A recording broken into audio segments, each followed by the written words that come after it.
I first heard of Gen X Archery when I was right in the middle of Archery Talk's 2017 Target Bow project. Gen X is a new venture by Matthews, and it's affiliated with Genesis. Gen X has a 5-bow lineup, and prices are starting at just $139.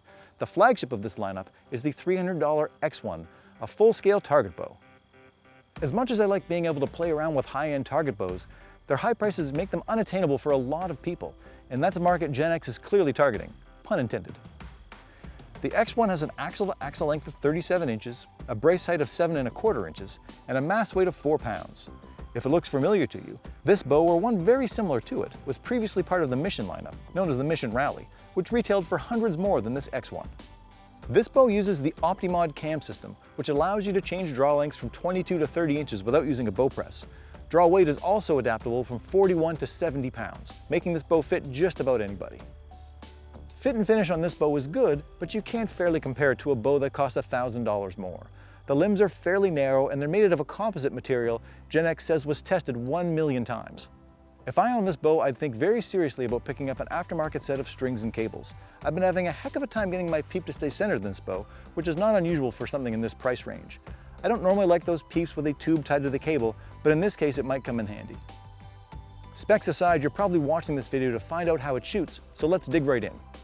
The draw cycle on this bow is pretty nice. It's a smooth draw right into the back wall. The wall is on the spongy side though. I find this bow likes it best when I pull aggressively through the shot. It will start to creep on me if I get lazy, but I don't think that's a bad thing. Teaching new shooters to stay aggressive should help promote good form, even if it can be a little tiring.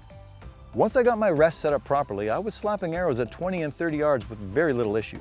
I had some trouble shooting bullet holes through paper, but the fletched arrows seem to be grouping well, so I can't complain. Once I moved up to 40 yards, I did start to see a couple of flyers, but that's really more on the shooter than the bow.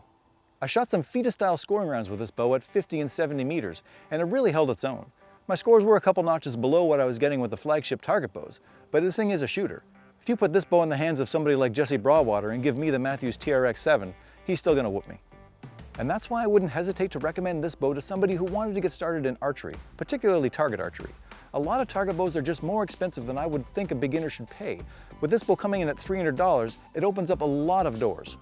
And this bow's versatility with its draw length and draw weight really lends itself to growing with a young archer. They can shoot it for years to come, and when they're ready to move up to a flagship target bow, those will always be there.